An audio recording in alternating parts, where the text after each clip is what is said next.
¿Qué tal? ¿Qué tal? Muy buenos días. Mil gracias por acompañarnos. Les saludo a Félix Guillermo. Vamos a darle la bienvenida aquí al programa Luis Manuel Otero Alcántara. Bienvenido. Gracias por acompañarnos en la mañana de hoy. Muy buenos días. Buenos días y gracias a ustedes por la oportunidad de amplificar las voces silenciadas. Por supuesto, claro que sí. Hemos hablado, hemos informado de ti. Llevamos años, décadas hablando de ti. Y es un placer el tenerte aquí en Miami, poder conversar cara a cara a través de la tecnología, ¿no? Por poder estar contigo. Quiero comenzar con esto. ¿Cuál sería la mejor forma de presentarte? ¿Qué consideras que más te representa? ¿Un artista que no admite censura? ¿Un artista contestatario? ¿Un activista político? ¿Cómo te presentarías tú mismo? Soy un artista comprometido por las causas justas, en contra de la injusticia total, en contra de las dictaduras y en especial la dictadura cubana, y un activista por los derechos humanos. Ya. El movimiento San Isidro, vamos a hablar, Luis Manuel, del movimiento San Isidro. Son artistas contra la censura gubernamental. Eso comenzó con el decreto 349. Reunía a un grupo de artistas. Ahí había escultores, pintores, escritores, profesores universitarios. No era en sí un movimiento ideológico. Cuéntanos un poco cómo comienza San Isidro y cómo se va conformando hasta el día de hoy. San Isidro se une a partir de las experiencias particulares de un grupo de artistas que, como usted dice, veníamos sufriendo censura y veníamos sufriendo persecución política en Cuba. Porque, como decía Tania Bruguera una vez, yo entendí esto a partir de Tania. Tania decía que el problema en Cuba no era la censura institucional de una galería o de un museo. Eso pasa en cualquier lugar del mundo. El problema en Cuba es cuando tú decías algo que podía moverle la cabeza a los cubanos, a los ciudadanos de a pie, te caía encima todo un aparato militar que literalmente te desguazaba, te desguaza, no que te desguazaba, te desguaza todavía a nivel físico y a nivel político y a nivel de ciudadano. Te hacen un zombie ciudadano. A partir de ahí nos conectamos un grupo de artistas que históricamente, de los que quedaban dentro y fuera de Cuba, y que habían decidido inclusive seguir siendo artistas, nos conectamos a partir de ese mismo sentimiento de empatía, de defender al otro artista, a partir de la unión, a partir de la colaboración, de compartir un poco de dinero que teníamos para producir un disco, para producir una obra de arte. Y de ahí fuimos dándonos cuenta del impacto y la responsabilidad que teníamos, que inclusive expandía más allá del arte. Y es cuando empezamos a tener conexión mucho más fuerte con la sociedad, con el pueblo, con la gente que caminaba. Y es cuando pasaron todas las cosas que pasaron. La exigencia de Denis Solís, que fue un impacto porque la gente entendía que nosotros estábamos peleando, que nosotros estábamos trabajando no solamente a favor de la libertad del arte, sino a favor de la libertad de todos los cubanos. Eso pasó por muchas etapas, se unieron mucha gente, después Michael apareció, que le dio un plus genial al movimiento San Isidro, Anamel y otros seres que de momento aparecieron en el movimiento San Isidro, que le dieron como ese plus, inclusive amigos que ni siquiera se sentían dentro, que no querían pertenecer a ninguna institución, pero que de una forma familiar aportaron muchísimo a esa visión horizontal de movimiento cultural, movimiento político-cultural. Hoy el movimiento San Isidro creo que tenemos que reunirnos, todavía no he tenido tiempo para reunirme con mis amigos y ver qué se puede seguir haciendo bajo la cortina del movimiento San Isidro. Puede que siga vivo en las energías de estos amigos y podamos como echar por delante esa sombrilla, pero si en el caso de que, porque el exilio es una realidad difícil, y yo, sí, mis amigos me han saludado, les han dado besos, les han dado abrazos, pero realmente todavía no he podido hablar para ver cómo están mis amigos, cómo están ellos a partir del tema del exilio. Entonces a partir de ahí veremos qué pasa con San Isidro. Ahora, yo, Luis Manuel Otero Alcántara, no soy dueño de San Isidro, no soy dueño del movimiento, de hecho es un movimiento natural que se dio de la responsabilidad, pero yo sí creo que tengo la suficiente fuerza y el compromiso para seguir ese proyecto u otros que vengan, en función de la libertad de Cuba, por supuesto. Sí, tú mencionabas a Denis Solís, ahí tenemos que irnos al 2020, ¿no? Ustedes iniciaron protestando por el arresto del rapero Solís, inician en aquel momento una huelga de hambre, protestan frente al Ministerio de Cultura, algo inédito en aquel momento, y cobran una visibilidad internacional. Y para mí parte de ese mérito es precisamente lo que tú estabas diciendo, que no eran activistas políticos de por sí, no eran personas con ideologías políticas determinadas, sino era un grupo de artistas que buscaban el respeto a la libertad de su obra y a que se les dejara el poder escribir, el poder pintar, el poder expresarse, y ustedes muy bien lo hicieron, hicieron eso saber frente al Ministerio de Cultura.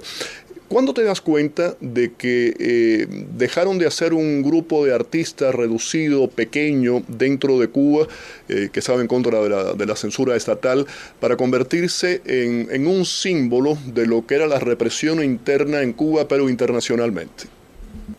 Yo creo que fue una evolución. Yo creo que fue una evolución que está marcada por eventos importantes como la Bienal 00, que fue un evento independiente aún en el sector de la plástica, pero que fue nuestro primer experimento de resistencia y nuestro primer experimento de conectividad y de conexión.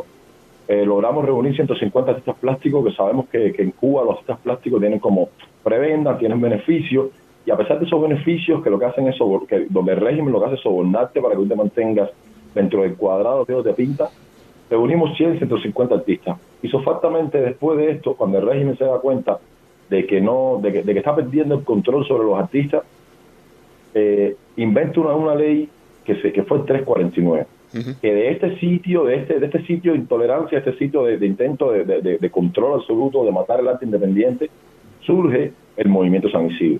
Entonces, un paso llevaba a otro, y ese otro paso llevaba a otro. Después vino la manifestación afuera del 27N, vino la campaña por Denis Solís, y sobre todo lo que generaba era mucho más empatía, y lo que generaba era mucho más conexión a nivel familiar.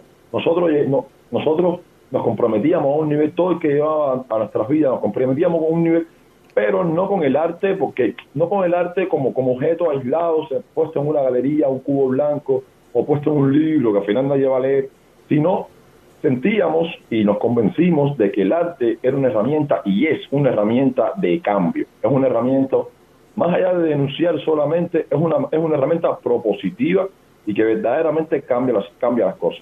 Y tenemos millones de ejemplos a nivel de que se puede plantear una tesis sobre, de hecho, Anameli tiene una tesis doctoral sobre estas cosas, y demostramos que sí se podía cambiar. Y nosotros hubo un momento donde teníamos que definir si seguíamos hacia adelante, que por supuesto tenía costos en la piel, tenía costos de prisión. Ahora mismo yo estuve 5 años preso, Michael sigue estando preso, va a estar 9 años, hay que liberarlo, hay que trabajar porque lo suelten.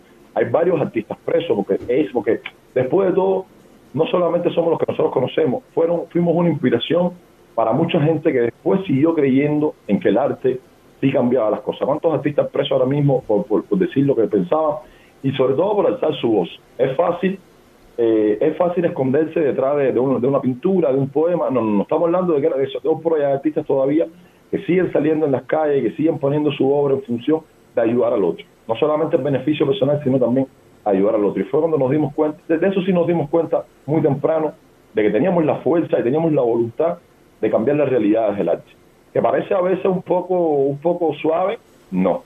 Nosotros pusimos la piel, nosotros fuimos presos, nos reprimieron.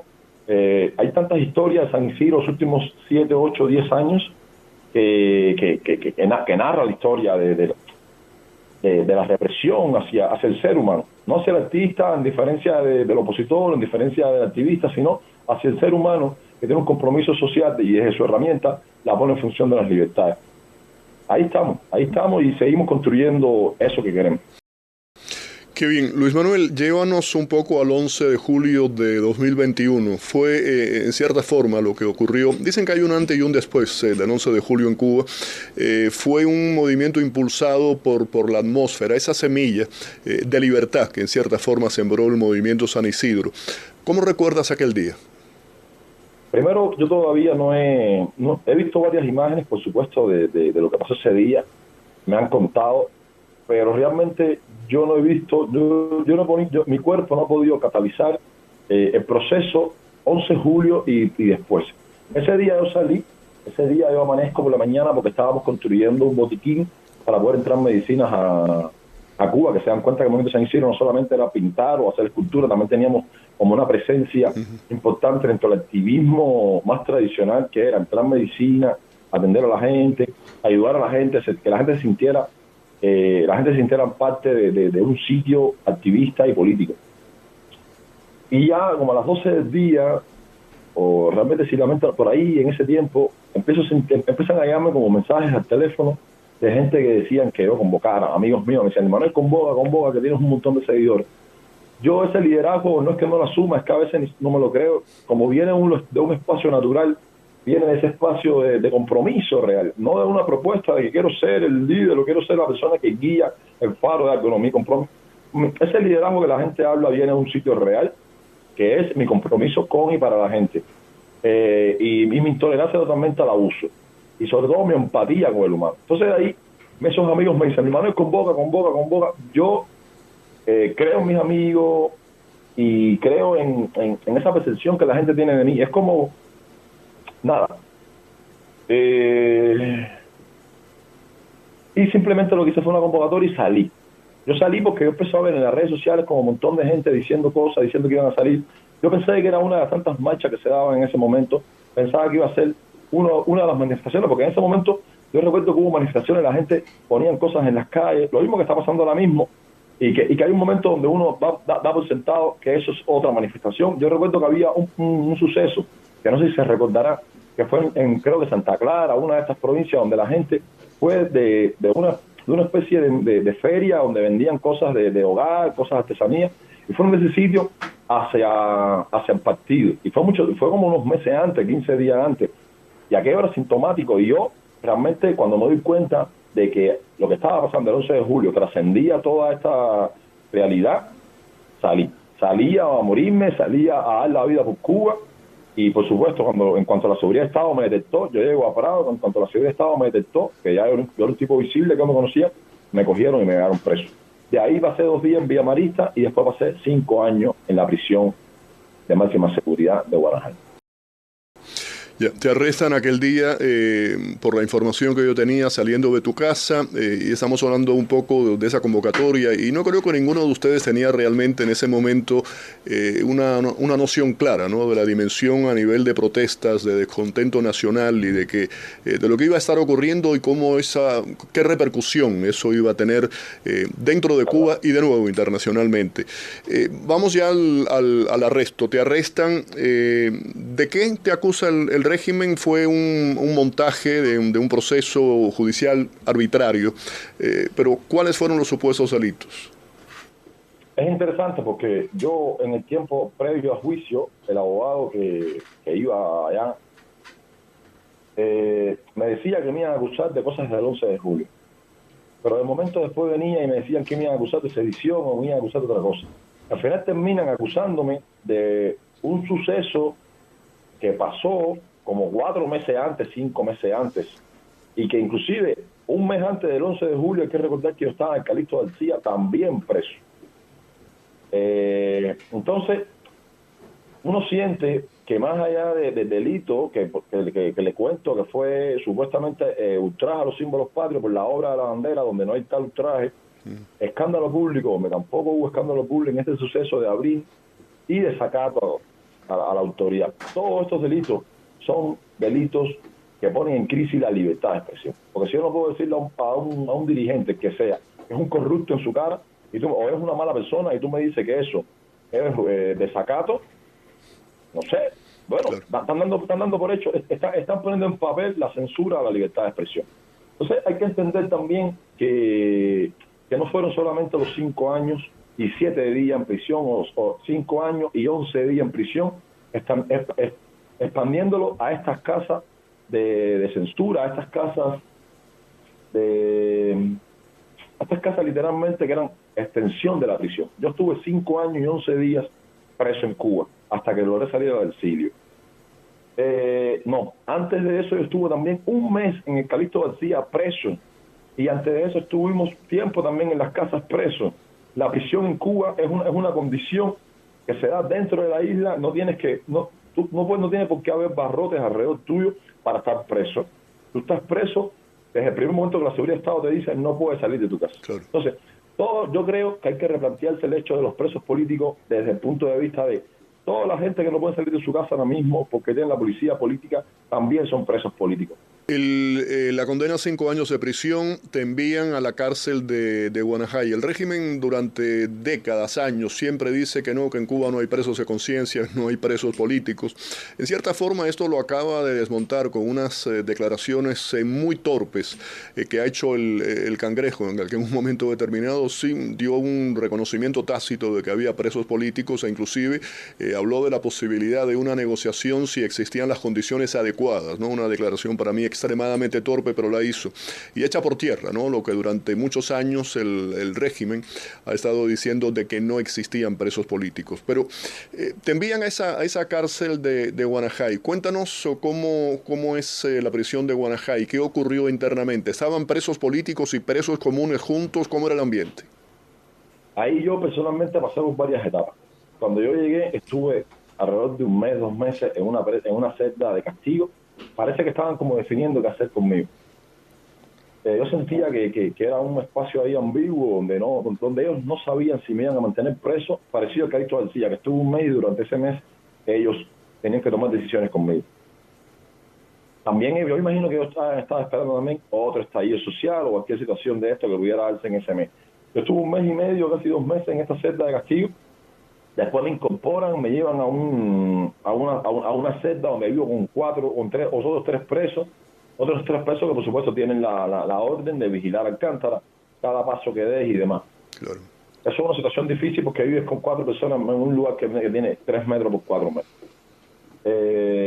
La comida te la pasan por también entre la celda, tienes una hora al día de sol y tienes teléfono 2 veces a la semana, 10 minutos. Eso fue cambiando por el camino. Hubo un momento donde al cabo parece que ellos queriendo como presionarme, se dieron cuenta de que yo no iba a claudicar, de que yo no iba a ceder y que al final lo que iban a lograr en mí era o matarme o fracturar mi cerebro y soltarme loco o con ese tipo de condiciones fantasmagóricas que salen los presos o los seres humanos bajo represión, que se les fracture el cerebro. Y es cuando yo creo que empiezan a abrir un poco las puertas de esta celda para que yo interactúe con otros presos. Igual yo también creo que querían saber qué es lo que tenía entre la cabeza.